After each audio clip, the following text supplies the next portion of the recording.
మనం ప్రార్థనలో జ్ఞాపకం చేసుకున్నట్లు ఈ దినం నుండి నిర్గమకాండము 10వ అధ్యాయము అన్వయంలోకి వెళ్ళిపోతాం. ఇందులో మొట్టమొదటి అన్వయం 10వ అధ్యాయం 2వ వచనంలో దేవుడు చెప్పినటువంటి మాట. నిర్గమకాండం 10వ అధ్యాయము 2వ వచనంలో, నీవు నీ కుమారునికి నీ కుమారుని కుమారునికి ప్రచురము చేయునట్లు నేను అతని హృదయమును అతని సేవకుల హృదయములను కఠినపరచితిని. దేవుడు పిల్లలకు నేర్పాలి. మనందరం కూడా బిడ్డలకు నేర్పాలి అనేటటువంటి విషయం ఎన్నో రీతులుగా ఎన్నో సందర్భాలలో విన్నాం. బాలుడు నడవలసిన త్రోవను నేర్పించు అని, ప్రభు యొక్క శిక్షలో బోధలో పెంచు అని, ఇలాంటివన్నీ చూసాం. కూర్చునేటప్పుడు, లేచేటప్పుడు, నడిచేటప్పుడు, నిద్రపోయేటప్పుడు, తినేటప్పుడు, ప్రతి సమయంలో నేర్పించని తండ్రి చెప్పినట్టుగా మనకన్నీ తెలుసు. ఎందుకంటే ప్రతి చిన్నపిల్లల పుట్టినరోజు నాడు ఇవన్నీ మనం చాలా చాలా సందేశాలు విని ఉంటాం. ఇవి మనకేం కొత్త కాదు. మరి కొత్తగా ఏం నేర్చుకోవాలి? ఇంతకు నిజంగా మనకు తెలియనివి ఏంటంటే 2 ప్రధానమైన విషయాలు ఇప్పటికీ ఈ సందేశం చెప్పబడి ఈ సమయం వరకు కూడా మనం గ్రహించిన 2 విషయాలు. అవి ఉన్నాయా లేవా అని తెలుసుకోవాలంటే నేను ఊరికే ముందుగానే ప్రీఫిక్స్ అయిపోకుండా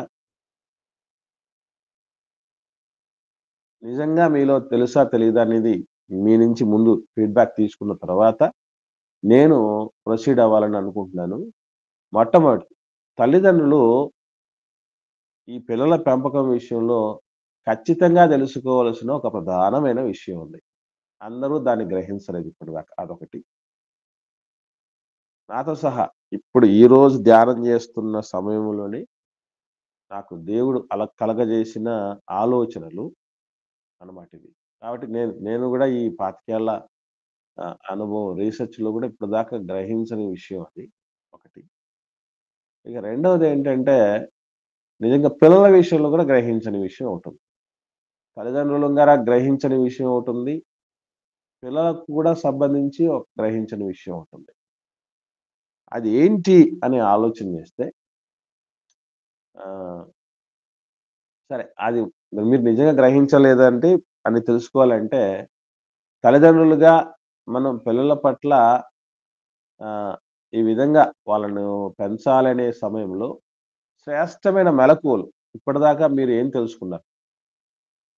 పిల్లల విషయంలో, వాళ్ళ పెంపకం విషయంలో శ్రేష్టమైన మెళకువలు ఏం తెలుసుకున్నారు అనేది ఒక్కసారి ఒక 2, 3 మాటల ద్వారా మీరు తెలియపరిస్తే నేను వినాలని ఆశపడుతున్నాను. ఎందుకంటే వీటన్నిటికి సంబంధించి సందేశం వినటం, మీరు చెప్పటం ఇవేం కొత్త గాదు. ప్రతిసారి ఇవన్నీ జరిగేవే. కానీ ప్రధానంగా మనం తెలుసుకోవాల్సిన విషయాలున్నాయి. అవే మనం ఈరోజు ఫోకస్ చేద్దాం. స పిల్లల పెంపకంలో శ్రేష్టమైన మెళకువలు. ఈరోజు మన పాఠం పేరది. అన్వయంలో పిల్లల పెంపకంలో శ్రేష్టమైన మెళకువలు. ఒకసారి పేరెంట్స్ తల్లిదండ్రులుగా ఇంతవరకు మనం నేర్చుకున్నటువంటి విషయాలు ఒక 2, 3 ప్రధానమైనటువంటి విషయాలతో తెలియపరచాలని నేను ప్రేమతో మనవి చేస్తున్నాను. త్వరగా రెస్పాండ్ అవ్వండి. పిల్లల పెంపకంలో ప్రాముఖ్యంగా దేవుని గురించి సృష్టికర్తని గురించి మనం పిల్లలకు చెప్పాలన్న. వెరీ గుడ్ తమ్ముడు. Very good. దేవుడు కూడా ఇశ్రాయేలీయులను ఐగుప్తు బానిసత్వం నుంచి విడిపించేటప్పుడు అన్ని అద్భుతాలు చేయడానికి గల కారణం కూడా అటు ఐగుప్తులకు ఇటు ఇశ్రాయేలీయులకు దేవుని యొక్క గొప్పతనం తెలియాలి, వాళ్ళు వాళ్ళ పిల్లలకు చెప్పాలి అని ప్రధాన ఉద్దేశం ఆయన్ని అద్భుతాలు చేయడానికి కూడా కారణం. Good. Very good. Very good. ఇంకా మిగతా వాళ్ళు ఎవరన్నా మాట్లాడండి. నాన్న వందనాలక్క. చెప్పండి. మనకి ఏ సమస్య వచ్చినా దేవుని మీద ఆధారపడేటట్టుగా పిల్లలకు నేర్పించాలి. Very good. Very good. నిజంగా మంచి విషయాలు సోదరుడు సోదరి పంచుకుంటారు. ఇంకా వందనాలన్నా. ప్రభు యొక్క శిక్షలోను ప్రభు యొక్క బోధలోను వారిని పెంచాలన్నా. ఓకేనమ్మా. అంటే అదే మనకు ఆ పెంపకం యొక్క అంటే ప్రాక్టికల్ విధానం అనేది మనకు చెప్పాలి. ఇప్పుడు కొన్ని విషయాలు చెప్పారు చూసారా తమ్ముడు. కష్టపడే విధానము నేర్పించాలన్నా వాళ్ళకు. Very good. Very good. వారికి ఏదైతే అవసరమైనా దేవుణ్ణి అడిగి పొందుకోవాలన్నది కూడా ముందు నుంచి ఇది నేర్పించాలి. ప్రాక్టికల్ అమ్మా. ఇది ప్రాక్టికల్. Very good. ఇది కరెక్ట్. ఎందుకంటే మనకు రెఫరెన్స్ అనేది అందరూ మాట్లాడతారు, చెప్తారు, ఇబ్బంది ఏం లేదు. కాకపోతే ఎందులో మనం ప్రాక్టికల్ అప్లికేషన్ మనకు చాలా ఇంపార్టెంట్. బిడ్డల్ని కష్టపడే వాళ్ళుగా పెంచటం, పెరగనీయడం అనేది చాలా ఉత్తమమైన మెలకు ఒకటి. రెండోది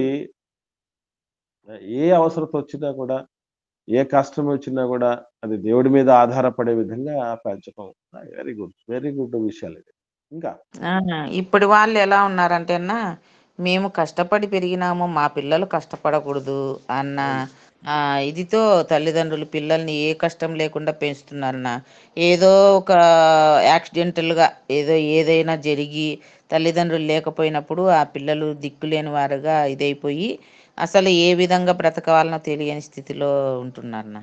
కాబట్టి తల్లిదండ్రులు కష్టపడినా పిల్లలు కూడా కష్టపడే స్వభావం వారికి నేర్పించాలని దేవుడు తెలియజేస్తున్నాడు. Super. Very good. Very good. మిగతా వాళ్ళు మాట్లాడండి. దేవుని ఆజ్ఞలు అనుసరించే విధంగా సమయానికి సంబంధించినట్లు బోధించాలన్న మనం, సందర్భానికి సంబంధించి. Okay, right. Very good. చెప్పినా ప్రియా. సార్, పిల్లల్ని ముద్దుగా పెంచుతూ ఉంటారు సార్. అలా కాకుండా బెత్తం కూడా వాడాలని పిల్లల్ని వాక్యంతో హెచ్చరిస్తూ ఖండిస్తూ ఉన్నారు. Very good. Very good. Very good. అదే విధంగా పిల్లలకి కూడా కోపం కూడా రేపకుండా కూడా చూసుకోమన్నారు. ఎట్లమ్మా అది? అంటే వాళ్ళకి చెప్పే విధానంలో అర్థమయ్యేటట్టు చెప్పాలి కదా సార్. వాళ్ళకి ఒక విషయాన్ని సాత్వికంగా మృదువుగా చెప్తే పిల్లలు వింటారు సార్.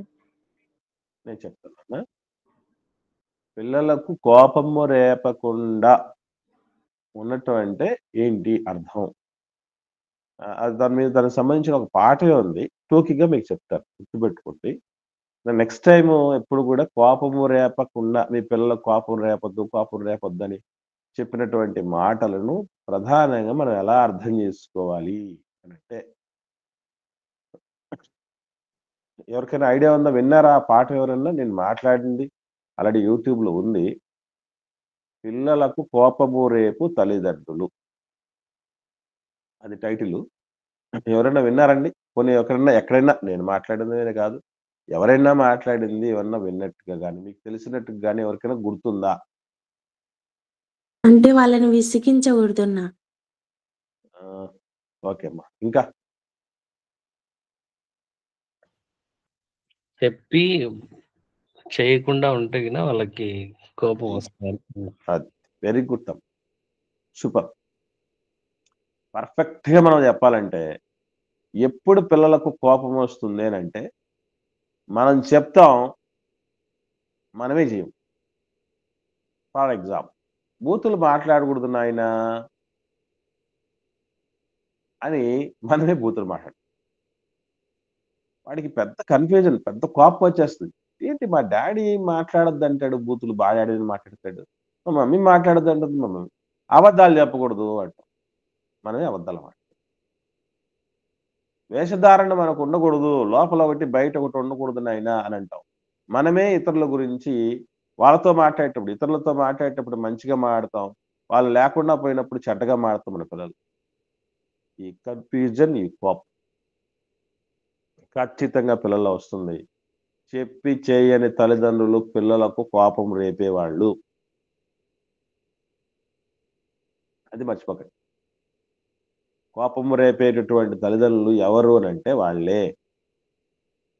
కాబట్టి ఖచ్చితంగా మనం చేస్తూ చెప్పినప్పుడు ఎవడికి కోపం వస్తుంది? ఎందుకు కోపం వస్తుంది? డాడీ చెప్తున్నాడు చేస్తాడు. రేపు ప్రార్థన చేసుకో అని ఎప్పుడు ప్రార్థన నువ్వు చేసుకోకపోతే? చర్చికి సమయానికి రావాలిరాని మనమే చర్చికి సమయానికి పిల్లల్ని పురమాయించకపోతే అదే కోపం వచ్చింది. Okay, right. ఏదేమైనా ఇందులో శ్రేష్టమైన మెలకువల విషయంలో చాలా విషయాలు మీరు చెప్పారు. వెరీ గుడ్, అవన్నీ పర్ఫెక్ట్. అయితే ఇవన్నీ నెరవేరడానికి ఎస్పెషల్లీ మనం గుర్తుపెట్టుకోవాల్సిన విషయం ఒకటి ఉంది. అదేంటంటే ఇప్పుడు మీ కుమారులకు నేర్పించండి, మీ కుమారుల కుమారులకు నేర్పించండి. అంటే అప్పటిదాకా మనం ఏమై ఉండాలి? బ్రతికుండాలి. అది ఇది ముఖ్యంగా గుర్తుపెట్టుకోండి. మనం ఇంతవరకు ఒక్కటే మైండ్లో ఫిక్స్ చేసుకున్నాం. మన అందరికి వచ్చిన పెద్ద ప్రమాదకరమైన పరిస్థితి ఏంటంటే మైండ్లో ఒక్కటే ఫిక్స్ అయిపోయింది. ఏమని? మన జీవితం ఆవిరి లాంటిది, మన జీవితం నీడ లాంటిది, మన జీవితం గుడారం లాంటిది, మన జీవితం త్రాసు మీద ధూళి లాంటిది, చేద నుండి జారే బిందువు లాంటిది, గడ్డి పువ్వు లాంటిది. ఇదే కదా మైండ్లో ఫిక్స్ అయింది. ఇదే కదా మైండ్లో ఫిక్స్ అయింది. చెప్పండి, అది ఎవరికి? ఆ పోలిక ఎవరికి? ఇంతకుముందు చెప్పాను, మీకు గుర్తుందా? ఎవరికండి ఆ పోలిక వాడేయాల్సింది తెలుసా మీకు? భక్తిహీనులకు. దేవుణ్ణి ఎరుగని వారికి, భక్తిహీనులకు, నామకార్థులకు అది వర్తింపజేసేది. మరి మనమెవరు? దేవుడి చిత్తము జరిగించేవాడు, ఆత్మీయంగా ఆలోచన చేసిన వాడు నిరంతరం నిలబడతాడు. తట్టు ఒక్క హతసాక్షులైన వారు తప్ప చరిత్రలో భక్తులు ఎవ్వరూ కూడా అల్పాయుస్తో మధ్య వయసుతో చావలేదు. హతసాక్షులైన వాళ్ళు తప్ప భక్తిహీనులైన వాళ్ళు. కాలమునకు ముందే పోయేది ఎవడట? కాలమునకు ముందే పోయేవాడు ఎవడని చెప్పాడండి దేవుడు? దుర్మార్గముగా తిరిగేవాడు. పనులు చేయొద్దు, భక్తిహీనంగా తిరగద్దు, నీ కాలమునకు ముందుగా నువ్వు వెళ్ళిపోతా. కాబట్టి గుర్తుపెట్టుకోండి, యెహోవా యందు భయభక్తులు గలవాడి చుట్టూ ఏముంటదట? ఆయన దూత కావలి ఉండి ఉంటారట. మీకు నమ్మకం లేదా మనకి? అంటే స్పెషల్ గా టైం అయిపోయిన పరిస్థితుల్లో ఉన్నప్పుడు ఈ స్పెషల్ కేసులు దాన్ని అప్లై చేయకండి. ఎవరికొకరికి టైం అయిపోయినప్పుడు ఏదో ఒక రూపైన దేవుడు తీసుకెళ్ళాలి. దాన్ని మనం ఇక్కడ అప్లై చేయటానికి లేదు. కానీ జనరల్లీ మనం తెలుసుకోవాల్సిన సత్యం ఒకటే, మన పిల్లలు వాళ్ళ పిల్లలు కూడా మన పిల్లలకు మనమే నేర్పించాలి. మన మనవాళ్ళు మనవరాళ్ళకు కూడా మనమే నేర్పించాలంటే అప్పటిదాకా బతకాలి. మనమే పట్టించుకోకుండా పోతే, మనమే నేర్పకుండా పోతే ఎవడండి వాళ్ళకి నేర్పించేది? అసలు మనలాగా ఎవరు నేర్పించగలరు? మనలాగా ఎవరు ప్రేమించగలరు వాళ్ళని? మీరు చెప్పండి. నాకు కొంతమందిని చూశారండి. అంటే నాకు నా వయసుకి కాస్త అటు ఇటుగా ఉన్నటువంటి వాళ్ళు తాతలయ్యారు. అంటే అందరూ కూతుర్లే ఉండడాన్ని బట్టి, తన కూతుర్లకు పెళ్ళిళ్ళు చేయటాన్ని బట్టి ఆ కూతుర్లకు పిల్లలు కలిగారు. ఎప్పుడు చూసినా ఈ పిల్లల దగ్గరగా ఉంటారండి. మీరు గమనించండి, అవ్వతాతల్ని గమనించండి. ఈ అవ్వతాతలు ఎక్కువగా వాళ్ళు పిల్లలతోనే మనవళ్ళు మనవరాళ్ళ చుట్టే వాళ్ళ ప్రాణం ఉంటుంది. ఎందుకు ఇట్లా అని నాకు ఏంటి అంతగా ప్రేమిస్తున్నారే అని, ఎందుకంటే తెలియని పాడు కదండి. నేను తాతనైతే అదే చెప్పారు వాళ్ళు. వాళ్ళందరూ అదే చెప్పారు. ఏమనంటే, నీకు ఉన్నారు కదా, వాళ్ళకు పిల్లలు కలిగినప్పుడు నువ్వు ఎట్లా ఉంటావు మేము చూస్తాం అన్నారు. నిజం. ప్రాక్టికల్ గా ఆలోచన చేస్తే ఆ అటాచ్మెంట్ ఎప్పుడు తెలుస్తుంది అంటేనండి, అవ్వాతాతలు అయినప్పుడే. మీకు విషయం తెలుసో తెలీదో, అలా ప్రాణం పోతూ ఉండే పరిస్థితులన్నిటికీ మొత్తం జీవం పోయగలిగినటువంటి శక్తి ఆ నలుసులకు ఉంటదండి. మీకు తెలీదు. బలహీనపడుతున్నటువంటి పరిస్థితుల్లో చూసినప్పుడు వెంటనే అరే నాకు ఇంతమంది మనవళ్ళు ఉన్నారు, మనవరాళ్ళు ఉన్నారు అనే విషయం తెలియగానే ప్రాణం పుంజుకొచ్చేస్తుంది. శక్తి అంతా కూడగట్టుకునే పరిస్థితి. బిడ్డలు వాళ్ళని చూసుకోగలగాలి కదా అనే ధైర్యం మనం పుంజుకుంటాం మనమే. అంత బూస్టర్స్ అండి వాడు. అంత బూస్టర్స్. మనము నేర్పించినన్ని అనుభవాలు ఎవరు నేర్పించలేదండి. ఫస్ట్ ఆఫ్ ఆల్ గుర్తుపెట్టుకోండి. మనము దుర్మార్గంగా నామకార్థులుగా బ్రతికినప్పుడే చస్తాం, లేదా హతసాక్షులైపోయి చనిపోతాం తప్పితే బేసికల్లీ 90% అబోవ్ పరిశుద్ధ గ్రంథంలో దీర్ఘ ఆయుష్తో బ్రతికిన వారే ఉన్నారు. దీర్ఘాయువుతో బతికిన వారే ఉన్నారు. మోషే గారు ఎన్నేళ్ళు బతికారండి? 120 సంవత్సరాలు. 120 సంవత్సరాలు బతికాడు. అందరిలో కూడా ఈవెన్ మీరు భక్తుల్లో అబ్రహాము గారు, ఇస్సాకు గారు, యాకోబు గారు వీళ్ళందరూ మీరు చూస్తే 100+ ఎవరే గాని 120 లోపు బతికినటువంటి వాళ్ళు ఎవరు లేరు. వీళ్ళే కాదు, ఇప్పుడు యాకోబు గారు, యేసుప్రభు శిష్యులు ఉన్నారు కదా ఇద్దరు, ఉరిమెడు వారని చెప్పేసి జబదయి కుమారులు. ఆ జబదయి కుమారులైనటువంటి వాళ్ళలో ఒక వ్యక్తి యాకోబు గారు ఖడ్గముతో చంపబడ్డాడు. కానీ యోహాను గారు పద్మాసు దీపాన పరవాసులైనటువంటి వ్యక్తి ఎప్పటిదాకా బతికాడు తెలుసా మీకు? వృద్ధుడయ్యేంత వరకు బతికాడు. పౌలు గారు ఎప్పటిదాకా బతికాడు? వృద్ధుడను అంటాడు, విన్నారా? వృద్ధుడయ్యేంత వరకు. పేతురు గారు కూడా అంటారు, నేను వృద్ధుడిని అయిపోతున్నాను, నేను కుడారను విడిచిపోబోతున్నాను. ఆయన కూడా వృద్ధుడయ్యేంత వరకు బతికాడు.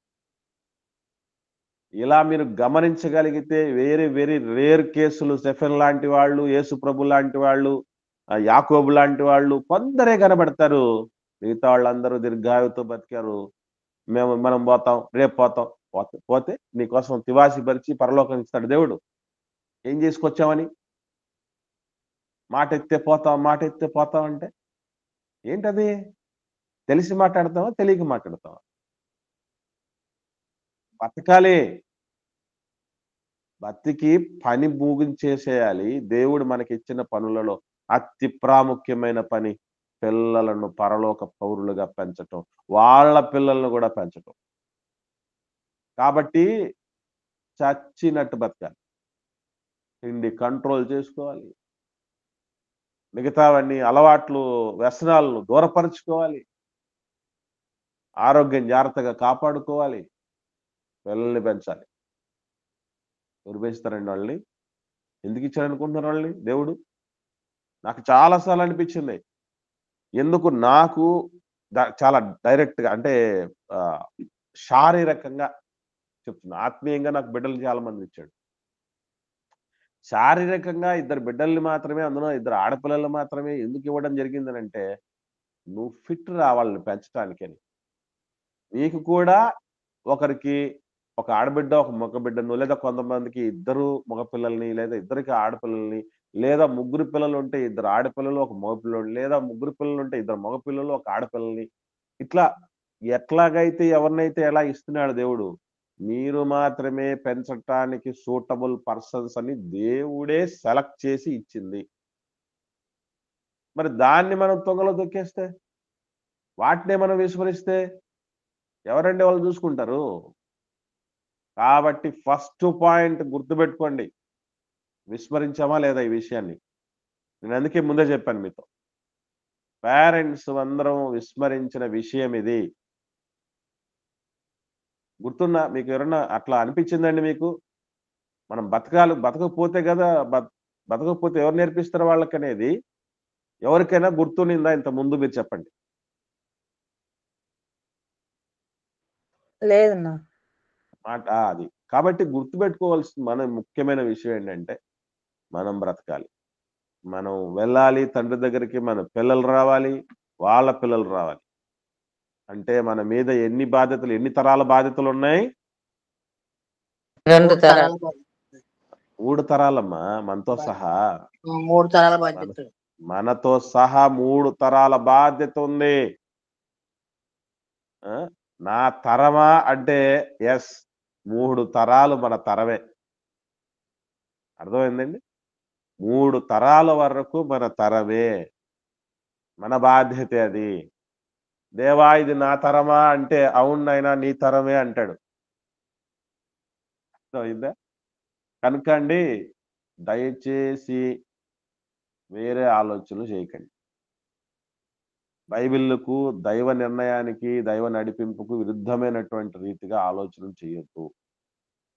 మాటిస్తే రేపు పోతాం, రేపు పోతాం, రేపు పోతాం అంటే ఏం చేసి వచ్చావని పోవటానికి? ఇక్కడ ఏం నిలిపొచ్చావని? కాబట్టి అది ఎవరికి సంబంధించింది? నేడైనను రేపైనను ఒకానొక పట్టణమునకు వెళ్ళి వ్యాపారం చేసి లాభము సంపాదించుకుందాము రండి అని చెప్పుకున్న వారలారా మీ జీవమే పాటిది. అలాగున్నారా?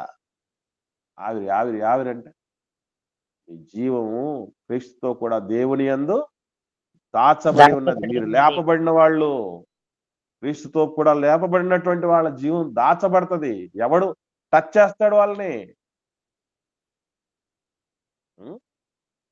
గమనించండి. కనుక ప్రియులరా, అసలు దేవుడు నడిపింపులు చూస్తే ఆశ్చర్యం వచ్చేస్తుంది.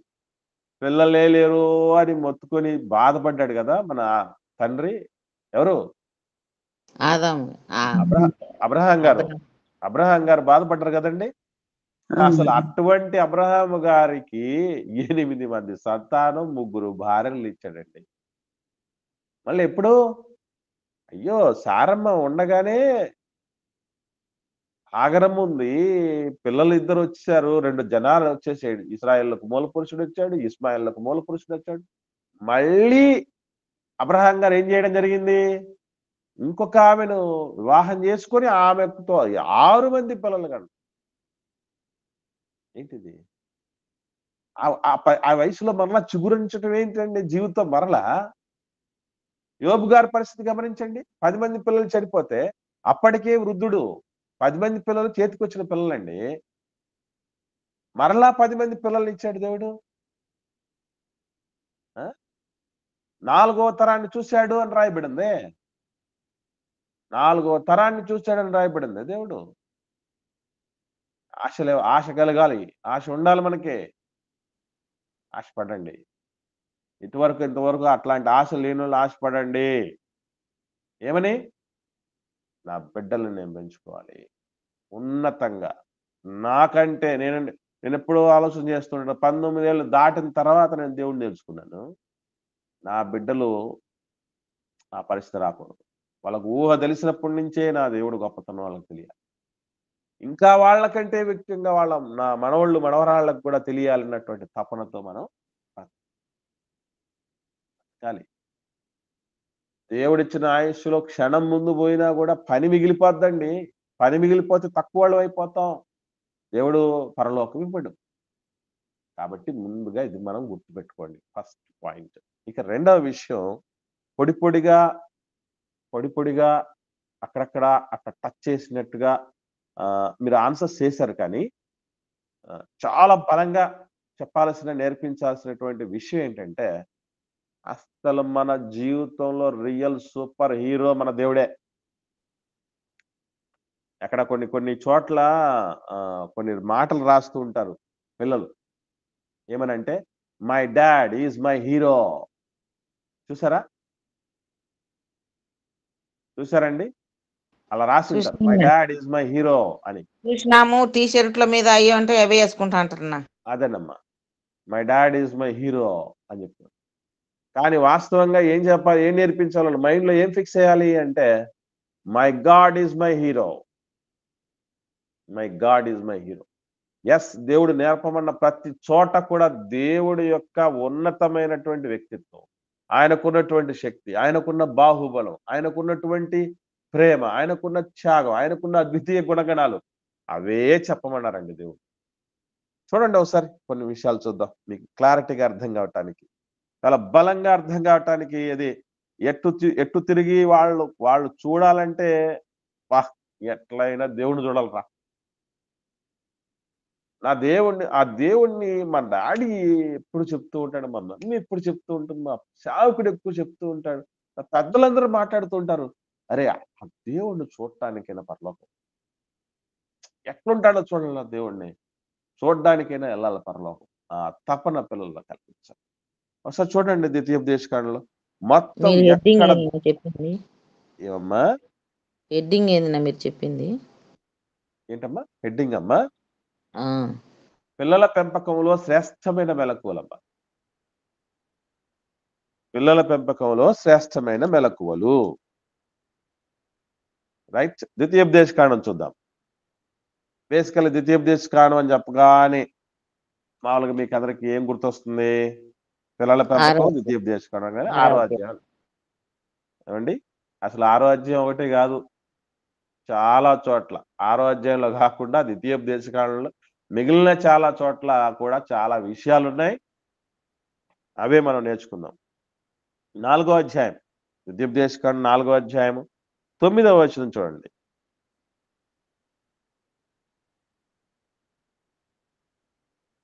అయితే నీవు జాగ్రత్త పడుము, నీవు కన్నులారా చూచు వాటిని మరవకుండునట్లు అవి నీ జీవిత కాలమంతయు నీ హృదయంలో నుండి తొలగిపోకుండునట్లును నీ మనసునకు బహు జాగ్రత్తగా కాపాడుకొనుము.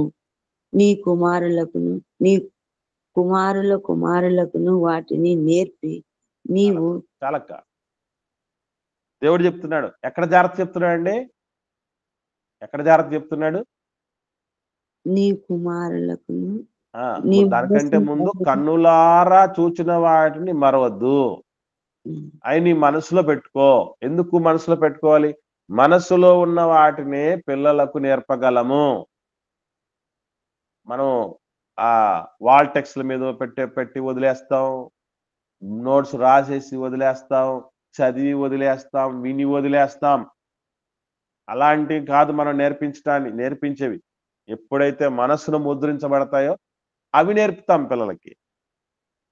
ఎందుకంటే ఇప్పుడు నేను డాక్టర్ని కాలేకపోయాను, నా కొడుకుని డాక్టర్ చేయాలి, నా కూతుర్ని డాక్టర్ చేయాలనే మాట ఎందుకు చెప్పగలుగుతున్నారు, ఎందుకు చెప్తున్నారు పిల్లలకంటే వాడు మనసులో అది ముద్రించుకుపోయింది. అదొక తీరని కోరికలాగా నిలిచిపోయిందండి. అది ఏ రోజైనా గుర్తుపెట్టుకోండి, రే దేవుళ్ళో ఈ ఘనత నేను సాధించలేకపోయాను రా, మీరు సాధించాలి. అప్పటికి సంగీత పరంగా ట్యూన్స్ చేయటం కావచ్చు, స్వరకల్పన అంటారు కదండి, ఆ స్వరకల్పనలు కావచ్చు, లేకపోతే దేనికి ఏది వాయింపులు తీసుకురావాలి, ఎలా కూర్పు చేయాలి, ఇవన్నీ చక్కగా ప్రొఫెషనల్ గా పాడటం అదొక నాకు వెళుతుందండి. ఈరోజు సంగీతంలో నా 2 బిడ్డలను నేను ప్రిపేర్ చేస్తున్నా. కారణం ఏంటంటే నా దేవుడికి నేను సంగీత పరంగా మాత్రమే లోటుపాటు ఉన్నాయి. మిగతావి నాకు తెలిసినవన్నీ నా మనసులో గట్టిగా ఉన్నటువంటి ఈ మెలకువలన్నీ ఆటోమేటిక్‌గా పిల్లలకు వచ్చేస్తాయి. ఇంకా గట్టిగా కూర్చోబెట్టేస్తే వచ్చేస్తాయి, సమస్యేం కాదు. అసలు నాకే కొన్ని మెలకువలు తెలీదు. అవి కూడా నేర్పించాలి. అంటే నేను సాధించలేనటువంటి దాన్ని లోకంలో నా బిడ్డల ద్వారా సాధించుకోవాలని ఎలాగైతే ప్రపంచం అనుకుంటుందో, భక్తి జీవితంలో నాకు లోటుగా ఉన్నటువంటివి నా బిడ్డల ద్వారా అయినా సాధింప చేయాలి అనే మనసు మనకు రావాలి. ఇక్కడ చెప్తున్నారు, దేవుడు అన్నాడు, నీ మనస్సును నువ్వు జాగ్రత్తగా కాపాడుకుంటే నెక్స్ట్ నీ కుమారుల కుమారుటకు నేర్పిస్తావు. నేర్పిస్తాం అంటే 6-7 వచనాలు చూద్దాం. 6-7 వచనాలు అదే మనకి ఇప్పుడు తెలియాల్సినటువంటి విషయం. ఈ కట్టడలన్నిటినీ మీరు గైకొని అనుసరించాలి. వాటిని గూర్చి విను జనముల దృష్టికి అదే మీకు జ్ఞానము, అదే మీకు వివేకము. వారు చూచి నిశ్చయముగా ఈ గొప్ప జనము జ్ఞాన వివేచనలు గల జనమని చెప్పుకొందురు. ఎలయనగా మనము ఆయనకు మొరపెట్టునప్పుడెల్లా మన దేవుడైన యెహోవా మనకు సమీపముగా ఉన్నట్టు మరి ఏ గొప్ప జనమునకు ఏ దేవుడు సమీపముగా ఉన్నాడు? అంటే మొత్తానికి ఎవరి గురించి పోయింది? పిల్లలకు నేర్పించేటప్పుడు ఎవరి మీద ఫోకస్ వెళ్ళిపోయిందండి? ఒక స్పెషల్ క్యారెక్టర్ చెప్తున్నారు. దేవుడికి ఉన్నటువంటి ఒక స్పెషల్ క్యారెక్టర్ ఏంటట? మన పిల్లలకు వాళ్ళ పిల్లలకు. కాదమ్మా. దేవుడికి మొరపెట్టినప్పుడెల్లా సమీపంగా ఉంటాడట. అసలు మనకున్నట్టుగా ఏ గొప్ప జనానికి వాళ్ళు నమ్ముతున్న ఏ దేవుడు ఉండలేడట. అది ఇక్కడ విషయం. అర్థమైందా? అంటే మొత్తానికి ఏం చెప్తున్నాడు చెప్పండి దేవుడు? మన దేవుడు సమీపంగా ఉంటాడు. ఆయన అద్వితీయంగా ఉండే వ్యక్తే. ఆయనతో ఎవ్వరిని పోల్చడానికి లేదు. ఎంత సమీపంగా ఉంటాడు అని అంటే ఏ దేవుడు ఉండడు అలాగా. మన బిడ్డల చెవిన ఏ దేవుడి గురించి అయితే మిగతా దేవుళ్ళ గురించి ఏ దేవుడి గురించి అయినా మనసులో పడినా చెవిన పడ్డా మనం తెలుసుకోవాల్సిన విషయం, మనం నేర్పించాల్సిన విషయం, నాయనా ఏ జనం యొక్క దేవుడు వాళ్ళకంత దగ్గరగా లేరురా, మన దేవుడు మన దగ్గరగా ఉంటాడు. ఎంత దగ్గరగా ఉంటాడు అని అంటే, ఒకసారి కీర్తనాకారుడు అన్నాడు, మనకు తెలుసు, అయ్యా నేను పాతాళంలోకి వెళ్ళినా నువ్వు అక్కడ అక్కడ ఉన్నావు, నీవు ఆకాశంలోకి వెళ్ళినా అక్కడ అక్కడ ఉన్నావు, నీవు నా చుట్టూ ఉన్నావయ్యా, నా చుట్టూ ఉన్నా, నాతోనే ఉన్నావు, నేను వారిలో నివసించి సంచరింతును, నిత్యము నా నా నివాసం మీతోనే ఉంటది అని. ఎంత దగ్గరగా ఉన్న దేవుడు, ఎంత దగ్గరగా ఉన్నది. సనిగితే దిగిపోతాడు, గొనిగితే దిగిపోతాడు, బలిస్తే దిగిపోతాడు, స్తుతిస్తే దిగిపోతాడు, ప్రార్థిస్తే ఆన్సర్ ఇస్తాడు. నేను చెప్పాను ఇంత ముందు కూడా చెప్పాను, జవాబు పక్కా, కానీ జవాబులో ఎస్ అయినా వస్తుంది, నో అయినా వస్తుంది, కానీ జవాబు మాత్రం వస్తుంది. గ్యారెంటీకి వచ్చేస్తుంది. అంత దగ్గరగా ఉన్నాడు మన దేవుడు. అప్పుడప్పుడు మీకు తెలుసు తెలీదో, మన దైవజనుడైనా అంత దగ్గరగా అందుబాటులో ఉండకపోవచ్చు. ఎప్పుడైనా పిల్లలు ఫోన్ చేసేటప్పుడు అడుగుతారు, అన్న బిజీనా ఫ్రీనా? అప్పుడు వాళ్ళతో చెప్తూ ఉంటాను నేను, ఏమనంటే మిమ్మల్ని చూసుకోవడం కంటే మించిన బిజినెస్ ఏముంది, ఒకవేళ ఏదైనా కొంచెం తప్పనిసరి పరిస్థితులు ఉంటే తర్వాత నేను మాట్లాడతానని చెప్తున్న పరిస్థితి. ఇప్పుడు అది కూడా ధైర్యంగా చెప్పడానికి నాకు పరిస్థితులు అనుకూలంగా లేవు. ఎస్, కొన్ని సందర్భాల్లో మనము అయినా మన పిల్లలకు అందుబాటులో ఉండకపోవచ్చు, మర్చిపోకండి. అన్ని చోట్ల అన్ని సందర్భాల్లో దగ్గరగా ఉండగలం మన పిల్లలకి? ఉండగలమండి? ఉండలేము. ఉండలేం. అది మన వల్ల కానిది. వాళ్ళు ఉద్యోగరీత్యా దూరం వెళ్ళాల్సిన పరిస్థితులు వస్తాయి, ఫ్యామిలీ పరిస్థితిని బట్టి దూరంగా ఉండాల్సిన పరిస్థితులు ఉంటాయి, చదువుకు సందర్భంగా దూరంగా ఉండాల్సిన పరిస్థితులు ఉంటాయి. ఇవన్నీ ఆపేస్తే ఒకరోజు మనమే పిల్లల్ని వదిలేసి శాశ్వతంగా లోకాన్ని వదిలేసి వెళ్ళిపోతాం. కానీ ఎప్పుడైనా గుర్తుపెట్టుకోండి, నాయనా ఆ రోజు దావీదు గారు కొడుకుకు మాట్లాడుతూ, సల్మాన్ గారితో మాట్లాడుతూ చెప్పాడు, నాన్న నేను లోకులందరూ పోయే మార్గాన్ని వెళ్తున్నాను, కానీ ఒక్కటి గుర్తుపెట్టుకో బిడ్డ, మన దేవుడు మనతోనే. ఆయన పేరేంటి? ఉన్నవాడు. ఇమ్మానుయేల్. మనతోనే ఉంటాడు ఆయన, మనతోనే ఉంటాడు. దేవుడు మనకు తోడై తోడు. అంత దగ్గరగా ఉన్న దేవుడు లేరండి. బిజీ. ప్రపంచంలో దేవుళ్ళందరూ చాలా చాలా బిజీగా ఉంటారట, మిగతా దేవుళ్ళ విషయం చెప్తుంది. ఎందుకంటే వాళ్లకు పాపం వివాహాలు, పిల్లలు, వాళ్ళ కెరియర్లు మనకి ఎట్లున్నాయో వాళ్ళకు కూడా అలాంటి పరిస్థితులు. ఒకరిద్దరు, ఇంకా ముగ్గురు నలుగురు, చాలా మంది వాళ్ళని అందరినీ చూసుకోవటాలు. దేవుడికి వేరే లోకం లేదండి. ఆయన లోకం మనమే, ఆయన లోకం మనమే, ఇంకేం లేదు. మహాలోకంలో దూతల స్తుతుల మధ్య ధవళ సింహాసనానుడు ఆసీనుడై రత్నవర్ణుడిగా ధవళవర్ణుడిగా ఉన్నటువంటి ఆయన, నిత్యము స్తుతుల మధ్య ఉన్నటువంటి ఆయన. రాజసం అంటే ఆయనదే. అటువంటి మహా చక్రవర్తి, నిరంతరము అదృశ్యుడు, అక్షయుడు, సర్వలోకాల్లో, సర్వయుగాల్లో, సకల యుగములలో రాజు ఆయన. కానీ అక్కడుండి కూడా ఒకరి గురించి థింక్ చేస్తున్నాడు, నా బిడ్డలు, నా బిడ్డలు. ఎవరండి? మనం కూడా ఉండలేమండి. మన పిల్లలకి మనం కూడా దేవుడు అంత అందుబాటులో ఉండలేము. గొర్రెలు గాయటానికి పంపించేశాడు నాన్న, ఎవరండి? దావీదు గారు నాన్నగారు, యెషయా గారు పంపించాడు, బానే ఉంది. మరి సింహం వచ్చింది, ఎవరు కాపాడారు? దావీదు గారే. యెషయా గారు వచ్చాడా కాపాడడానికి దావీదు గారిని? దేవుడే దేవుడు శక్తినిచ్చాడు. ఎలుగుబంటి వచ్చింది. ఎలుగుబంటి వచ్చిన సమయంలో నాన్న లేడు, అమ్మ లేదు, అన్నయ్యలు ఎవరు లేరు. దావీదు గారికి ఒక్కడికే. ఎప్పటికీ మన పిల్లలకి నాయనా మేము ఈరోజు ఉంటాం, రేపు వెళ్తావునా, కానీ నువ్వు నీ తర్వాత పిల్లలు ఎవరిని వదిలిపెట్టకుండా ఎప్పుడు తోడుగా ఉండి సమీపంగా ఉండే దేవుడు మన దేవుడు పెట్టావు. ఆయనను నువ్వు వదిలిపెట్టవు. నీ శ్వాస అయినా వదిలిపెట్టు కానీ విశ్వాసాన్ని వదిలిపెట్టద్దు అని నేర్పించాలి పిల్లలు.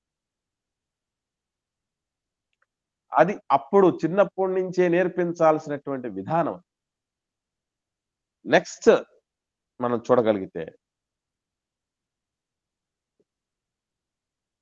పండగల గురించి మాట్లాడుతూ చెప్పినటువంటి విషయాలు అవి తర్వాత మనకు వస్తాయి. అవి కవర్ అవుతాయి కనుక దాన్ని వదిలేస్తాం. యెహోషువ గ్రంథానికి వద్దాం. యెహోషువ గ్రంథం 4వ అధ్యాయం. యెహోషువ గ్రంథం 4వ అధ్యాయము 6-8 వచనాలు చూద్దాం. 4వ అధ్యాయం యెహోషువ గ్రంథం 6-8 వచనాలు. ఇక మీదట తీసారండి అందరూ? ఇక మీదట మీ కుమారులు రారెన్నందుక అప్పుడు అడుగునప్పుడు మీరు యెహోవా మందసము ఎదుట యోర్దాను నీళ్లు ఏకరాశిగా ఆపబడెను.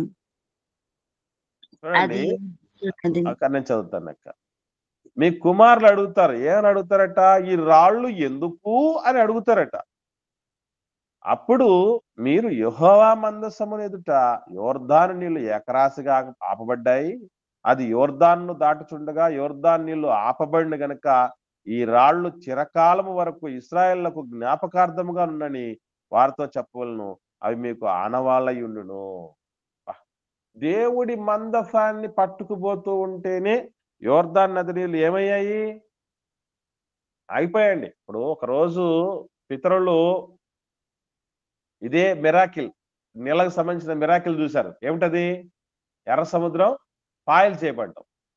ఇప్పుడేం జరిగింది? మందసం మోసుకుపోతూ ఉంటే యోర్దాన్ నది నీళ్లు 2 వైపులా ఏకరాశిగా ఆగిపోయాయి, మధ్యలో దారిచ్చాయి. దీన్ని బట్టి మనం మన పిల్లలకు నేర్పించాల్సిన విషయం, రాళ్ళు గోత్రానికి ముందు వచనాలు చెప్తాడు, గోత్రానికి ఒక గోత్రానికి ఒక పెద్దను తీసుకురండి, ఆ ఎక్కడైతే నీళ్లు ఏకరాశిగా మధ్యలో గ్యాప్ ఇచ్చి దారిచ్చాయో అక్కడ ఉన్న ఏటి రాళ్లను మీరు ఒక్కొక్క గోత్రానికి సంబంధించినటువంటి ప్రతినిధి మోసుకొని వచ్చి ఆ యోర్దాన్ నది బయట ఆ ప్లేస్ లోనే నిలబెట్టాలి 12 రాళ్లను. ఆ 12 రాళ్లను చూసినప్పుడు మీ పిల్లలు అడుగుతారు, ఈ రాళ్ళు ఎందుకు పెట్టారు అని. కరెక్ట్ గా 12 రాళ్ళు ఎందుకు పెట్టారు, ఎందుకు ఇక్కడే ఎందుకు పెట్టారు అని అడుగుతారు మీ పిల్లలు. ఎందుకంటే వాళ్ళకు జిజ్ఞాస ఎక్కువ, ప్రతిదీ క్వశ్చన్ చేస్తూనే ఉంటారు పిల్లలు. కాబట్టి ఇలాంటివి అడిగినప్పుడు చెప్పాల్సినటువంటి విషయం ఏంటంటే, నాయన దేవుడు వల్ల దేవుడు మందసాన్ని మోసుకుపోతుంటే అడ్డే లేకుండా పోతుంది. అంటే ఎప్పుడైతే దేవుడి పని భుజాల మీద వేసుకుంటామో దాని విషయం ఆయనే చూసుకుంటాడు. యెహోవా ఈరే, దేవుడే చూసుకుంటాడు. ఆయన పనిని మనం మొదలుపెట్టిన పరిస్థితుల్లో ఏం ఆటంకాలు వస్తాయో ఆయన చూసుకుంటాను ఆయన. కాబట్టి దేవుడి పని ముందుకు తీసుకెళ్ళిపోతుంటే, ఆ పనిలో మనం ముందుకు సాగుతూ ఉంటే ఆటంకాలన్నీ అధిగమింపజేస్తాడు. ఆ పని చేయటానికి సమర్థులం మనం గనక మనకు సంబంధించిన ఏ ఆటంకాలు కూడా ఆయన లేకుండా చేస్తాడు అని పిల్లలకి దేవుడు చేసిన మిరాకిల్స్ చెప్తూ ఉన్నారు. దేవుడి యొక్క బాధ్యత మందసాన్ని మోసుకుపోతూ ఉన్నప్పుడు ఆ స్థితి ఎట్లా ఉంటుందో నేర్పించడం అనేది జరిగింది. ఇలా ప్రతిదీ కూడా దేవుడు ఏం చేస్తున్నాడంటే, దేవుడు మన జీవితంలో ఆయన రియల్ సూపర్ హీరోనే. ఆయన అందుబాటులో ఉన్నట్టు, ఆయన ప్రేమిస్తున్నట్టు, ఆయన ఆదరిస్తున్నట్టు, ఆయన హెచ్చించినట్టు ఎవ్వరూ హెచ్చించలేరు.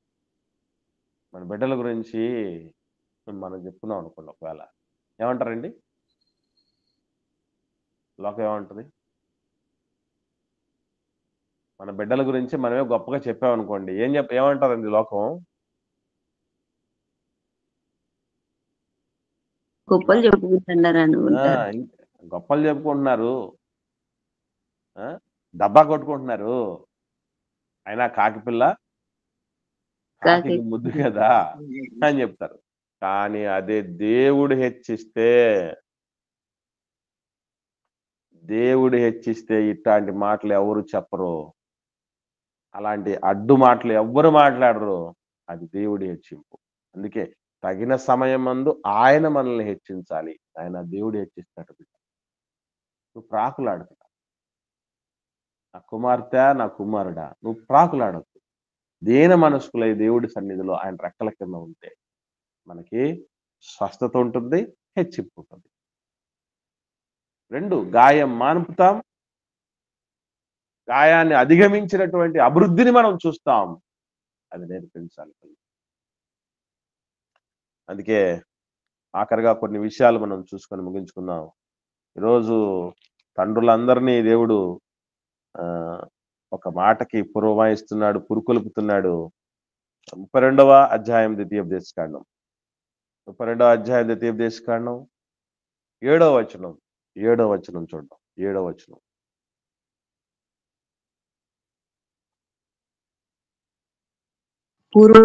పూర్వ దినములను జ్ఞాపకము చేసుకొనుము, తరతరముల సంవత్సరములను తలంచుకొనుము. నీ తండ్రిని అడుగుము, అతడు నీకు తెలుపును. నీ పెద్దలను అడుగుము, వారు నీతో చెప్పుదురు. ఏమండి, ఏం చెప్పాలండి? ఏం చెప్తారు? ఏం అడగాలి? ఇది మన ప్రశ్న. ఏం అడగమన్నాడు? నీ పెద్దల్ని అడిగి ఎందుకు అడగమన్నాడు? తండ్రిని ఏం అడగమన్నాడు అని ఆలోచన చేస్తే పై వచనంలోనే ఉంది. మనకి పై వచనంలోనే ఉందండి. ఏమిటది? 6వ వచనం. బుద్ధి లేని అవివేక జనమా, ఇట్లు యెహోవాకు ప్రతీకారం చేయుదురా. ఆయన నిన్ను సృష్టించిన తండ్రి కాడా, ఆయనే నిన్ను పుట్టించి స్థాపించెను. అది నాన్నని అడిగితే, నాయనా నువ్వు ఈ భూమి మీదకి రావటానికి దేవుడు వాడుకున్న ఒక సాధనం రా. నిజముగా నిన్ను పుట్టించిన సృష్టికర్త మన తండ్రి ఎవరు అని అంటే, నేను నీకొక్కడికే తండ్రిని, కానీ మనకు అందరికీ తండ్రి ఎవరంటే దేవుడు అని నేర్పించాలట. తండ్రిని అడిగినప్పుడు తండ్రి అన్న పోస్ట్ దేవుడు ఎందుకు ఇచ్చాడంటే పురుషుడికి అసలు తండ్రిని నేర్పించటానికి. తల్లి అన్న పోస్ట్ ఎందుకు ఇచ్చాడంటే తల్లి యొక్క ప్రేమ ఏ విధంగా ఉంటుందో సంపూర్ణంగా ఇవ్వగలిగినటువంటి వాడు దేవుడు మాత్రమే. అందుకే దేవుడు పోల్చుకునేటప్పుడు ఏమని పోల్చుకుంటాడండి? తల్లితో పోలుస్తాడు. తను పోల్చుకునేటప్పుడు తల్లితో పోల్చడం అనేది మనం చూస్తాం. కనుక తల్లులు తండ్రులు చెప్పాల్సింది, నా ప్రేమ ఏముంటుంది, నా ప్రేమ చాలా చిన్నది. అది నేర్పకపోవడాన్ని బట్టే కదా ఈరోజు ఎవరెవరు వచ్చారు ఏమండి? ఎంతమంది తండ్రిని ఆకాశానికి ఎత్తేవాళ్ళు, తల్లి తండ్రి గురువు, లాస్ట్ లో దైవం తీసుకొచ్చేవాళ్ళు. ఇంకా దేవుడు మా అమ్మ గురించి ఎన్ని పాటలండి. తల్లిని మించి దైవం ఉన్నదా అని పాడేవాళ్ళు. ఆ సృష్టికర్త బ్రహ్మ అయితే బ్రహ్మను పుట్టించినది అమ్మ అంటాడు ఒకడు. ఎన్ని కోట్ల దేవుళ్ళు కలిసి వచ్చిన అమ్మ నీలా ఎవరు చూడలేదమ్మా అంటాడు. ఎన్ని చూసాం. నా గురించి కూడా ఈ మధ్యకాలంలో పాటలు వచ్చాయి. నువ్వు కరుణిస్తే నేను కన్ను తెరిచానంటాడు. విన్నారా ఈ పాట? వెలుగు చీకట్లో తోడై ఉండే నాన్న వదిలేసావా నన్ను ఎడబాటునా అని చెప్పి అక్కడ అంటాడు, నువ్వు కరుణిస్తే కను తెరిచాను. ఇవన్నీ మనల్ని మీద ఫోకస్ చేసుకోవటానికి, దేవుణ్ణి మరిపించటానికి అసలు మనమే ఈరోజు ప్రతిబంధకాలుగా. వాళ్ళ పసిగుడ్డలకు ఏం తెలుసండి? వాళ్ళ కళ్ళతో చూసింది నిజం అనుకుంటారు. అమ్మ పాలు అలా తాగుతూ ఉండగా కళ్ళు ఎవరు చూస్తూ ఉంటాయి? ఒళ్ళో పెట్టుకొని వాళ్ళు ఒళ్ళో పెట్టుకొని అమ్మ పాలిస్తూ ఉంటది, కళ్ళు ఏమో అమ్మని చూస్తూ ఉంటాయి. కమ్మని పాలేమో కడుపులోకి దిగుతూ ఉంటాయి. ఆ దిగుతున్న ప్రతిసారి అబ్బా ఇది ఎవరిస్తున్నారు? అమ్మిచ్చింది. అబ్బా అమ్మిచ్చింది కాబట్టి అమ్మకు మించిన సూపర్ దేవుడు ఇంకెవరున్నారండి అని కనిపించే దేవుళ్ళు అమ్మా నాన్నలని కూడా చెప్తూ ఉంటారు. అప్పుడు చెప్పాలి ఆ బిడ్డలకి, ఏమని అసలు ఈ పాలు నాకు ఇవి పాలిండ్లు నువ్వు పుట్టగానే ఆ పాలిండ్లలో పాలు పెట్టింది దేవుడి దేవుడేరా, అలా పెట్టింది దేవుడే అని నేర్పించాలి. తీసుకొస్తాడు నాన్న బయట నుంచి, తీసుకొచ్చేటప్పుడు కూడా ఏం చెప్పాలి? నేను ఇంతకుముందు చెప్పాను సండే స్కూల్ పిల్ల ఏం చెప్పిందని గుర్తుందా? దేవుడిచ్చాడు తెచ్చాడు. దేవుడిచ్చాడు, డాడీ తెచ్చాడు. నాకు మైండ్ బ్లాక్ అయింది ఆ బిడ్డ చెప్పిన మాట చూసి. ఎవరు చెప్పారమ్మా నీకండి? మా సండే స్కూల్ టీచర్ చెప్పింది నాకు. అట్లా చెప్పాలి సండే స్కూల్ టీచర్లు. అది చెప్తున్నాడు, నీ సృష్టికర్త ఆయన, నిన్ను పోషించినటువంటి ఆయన. మనం ఆయన లేకపోతే లేము అన్నటువంటి ఆ వర్షిప్, హీరో వర్షిప్ దేవుడి మీదకి మళ్ళించాలి మన మీద నుంచి. అది మర్చిపోకండి. తర్వాత చివరిగా ఈ మాట చూసుకొని ముగించుకుందాం. యెషయా గ్రంథం 38వ అధ్యాయము 19వ వచనం. యెషయా గ్రంథము 38వ అధ్యాయం 19వ వచనంలో మంచి మాట దేవుడు చెప్తున్నాడు హిజ్కియా గారి ద్వారా. యెషయా గ్రంథం 38వ అధ్యాయం 19వ వచనం. సజీవులే గదా నిన్ను స్తుతించుదురు, ఈ దినమున నేను సజీవుడనై నిన్ను స్తుతించుచున్నాను. తండ్రులు కుమారులకు నీ సత్యము తెలియజేతురు. ఏమిటా సత్యం? దేవుడి గురించిన సత్యం ఏంటి అంటే కిందనే చెప్పాడు ఆన్సర్, యెహోవా నన్ను రక్షించువాడు. ఆ తండ్రులు అమ్మ నాన్నలు పిల్లలకి ఏం నేర్పించాలటండి? యెహోవా అన్నిటికీ మూలం అన్నాడు ఒకడు. నిన్ను రక్షించేది నీ ధనం రా, సంపాదించరా ఎట్లయినా అని పురికొల్పుతున్నారు. నిన్ను రక్షించేది నీ చదువురా, నీ తెలివితేటలు రా, బాగా తెలివి పెంచుకోరా అనేవాడు. నిన్ను రక్షించేది ఎక్సర్సైజులు రా, యోగా రా, మంచి తిండిరా. ఇవన్నీ ఎన్నున్నా కూడా ఆయన లేపేలా టార్గెట్ చేస్తే లేపేస్తాడు, మర్చిపోకండి. పునీత్ రాజ్ కుమార్ మీకు తెలుసు కదా, ఎంత ఫిట్ పర్సన్గా ఉన్నాడండి ఆయన కన్నడలో. ఆయన తీసేయాలనుకుంటే ఎవరైనా ఆయన జిమ్ బాడీ కదా, నేను తీసుకుపోలేను ఆయన అనే పరిస్థితి ఉండదు, మర్చిపోకండి. ఇంకా చిన్న వయసే కదా, అన్ని రకాలుగా ఫిట్గా ఉన్నావు కదా, ఎన్ని సంబంధం లేదు. అలాగని జాగ్రత్తలు వహించొద్దని నేను చెప్పట్లేదు, కానీ ఒకటి మాత్రం గుర్తుపెట్టుకోవాలి, అవి మాత్రమే మనల్ని రక్షించలేవు. యెహోవా నన్ను రక్షించువాడు, నా దేవుడే నాకు శరణం. ఏ రోజుకైనా నా దేవుడే ఈ లోకానికి నాకు అందరికీ శరణం అని అది నేర్పించాలి. శ్రేష్టమైన మెలకువలు పిల్లల పెంపకంలో మొట్టమొదటి అమ్మా నాన్నలు ఏం తెలుసుకోవాలి చెప్పండి? అమ్మా నాన్నలు తెలుసుకోవాల్సింది, పిల్లలకు తెలపాల్సింది ఈ రెండు విషయాలు ఉన్నాయి. ఈ పాఠం అంతటికి ఈ రెండు విషయాలు మనం నేర్చుకున్నటువంటి శ్రేష్టమైన సంగతులు. మొదటిది ఏంటండి? శ్వాస అయినా వదిలినా దేవుణ్ణి వదలకూడదు. అది పిల్లలు ఓకే, పిల్లలకు శ్వాస అందరికీ. వదలకూడదు. దానికంటే ప్రాముఖ్యంగా మన కుమారులకు నేర్పించాలంటే మనం ఏం చేయాలి? మనం ముందుగా నేర్చుకోవాలి. అది కదమ్మా, ఇంకా మనం బ్రతకాలి, అది బ్రతకాలి, మనం అంతవరకు జీవించి ఉండాలి, అంతవరకు జీవించాలి, దీర్ఘాయువు కలిగి ఉండాలి. వెరీ గుడ్ అమ్మా. అంతవరకు మనం ఆరోగ్యాన్ని అన్నింటినీ కాపాడుకోవాలి. ఇంకేముంది నాది అనుకోకండి. ఏముంది ఇంకా అయిపోయింది అనేది వద్దు. అలా అనుకుంటే మన మతి అంత మన గతి అంత అని లోకంలో సామెత ఉంది. ఇప్పుడు అమ్మకు మనవాళ్ళు మనవరాళ్ళు ఉన్నారు. అమ్మ ఏమనుకోవాలి? ఇంకా అమ్మ ఏమనుకుంటున్నారని నాకైతే తెలియదు, కానీ మీరు అనుకోవాల్సింది నేను చెప్తాను చూడండి. మనవాళ్ళకు మనవరాళ్ళకి మంచిగా దైవుల్లో పెంచి వాళ్ళకు పెళ్ళిళ్ళు చేయాలి, కుదిరితే వాళ్ళ పిల్లలకు కూడా నేర్పించాలి అనేటటువంటిది మనం అందరం అనుకోవాల్సింది అదే. అది మర్చిపోకండి. ఇంకేముంది, అంతా అయిపోయింది అనుకోకండి. దేవుడి కొరకు ఎదురు చూసేవారు నూతన బలం పొందుతారు.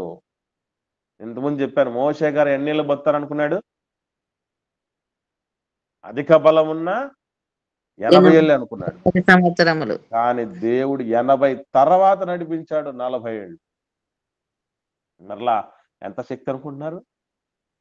ఆయన చనిపోయేటప్పుడట కంటి చూపు కంటి చూపు కూడా తగ్గలేదటండి బాబు. కంటి సత్తు చూపు కూడా తగ్గలేదా? సత్తువ తగ్గలేదా? దేవుడి కోసం బతకాలనుకుంటే ఆయనే బతికిస్తాడు, ఆయనే నిలబెడతాడు. అది మర్చిపోకండి. కాబట్టి ఇది మొట్టమొదటిది, ఎక్కువ కాలం మనం బతకాలి అనేటటువంటిది ఏదో స్వార్థం కోసం కాదు, ఏదో సంపాదించుకోవాలనేదో, ఏదో వెనకేసుకోవాలనే ఉద్దేశంగా, మంచి ఉద్దేశం కోసమే మనం. రెండవది, ఎప్పటికైనా మనతో నిలిచేవాడు. మేము నిలవకపోయినా మన దేవుడు మనతో ఉంటాడు. ఆయన పేరే ఇమ్మానుయేలు, మనతో ఉండేటటువంటి దేవుడు. కాబట్టి ఆయన మనతో ఉంటాడు, మనల్ని విజేతలుగా నిలబెడతాడు, అలగా పెడతాడు, పర్వతాల మీద నిలబెడతాడు, దీపస్తంభాన్ని ఎక్కిస్తాడు. మన ప్రతి విజయం వెనక ఏదో అంటారు, మగవాణి విజయం వెనక స్త్రీ ఉంటుందని. ఈ మధ్యకాలంలో స్త్రీ విజయం వెనక పురుషులు ఉంటాయి. అందరి విజయాల వెనక మనుషుల గురించి చెప్తారు తప్ప, మనిషి విజయం వెనక మహోన్నతుడు ఉన్నాడని ఎవడు చెప్తున్నాడు, ఎవడు నేర్పిస్తున్నాడు? అదే మనం చేయాల్సింది. కాబట్టి my dad, my God is my hero అన్న విధంగా పిల్లల్ని పెంచాల్సిన బాధ్యత మన మీద ఉంది. ఇది పిల్లల పెంపకంలో శ్రేష్టమైన మెలకు. ఎవరికైనా ఏమైనా సందేహాలు ఉంటే అడగండి, లేని పక్షాన్ని ఒకరు ప్రార్థన చేయండి, మనం ముగించుకుందాం.